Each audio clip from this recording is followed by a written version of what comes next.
Егерде сіз толық өзіңізді қабылдап, жақсы көріп, өміріңізді шақ-шаққа өзгерткіңіз келсе, бірінші кезекте біз жаңағындай әкемізді, анамызды толық қабылдауымыз керек. Өйткені біздің сол жағымыз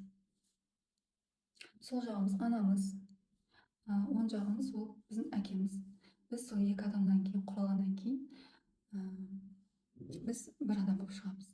Сол үшін анаңыз сізді кішкене кезде ұрып соқса да, жаңағы неше түрлі сізді қаншадай өкпе-ренішіңіз бар болса, бәрін кешіріңіз.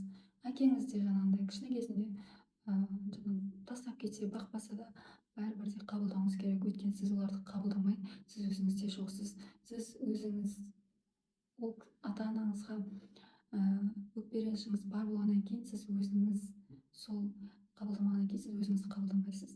Біз ата-анамыздан, әкемізден құралған жанбыз.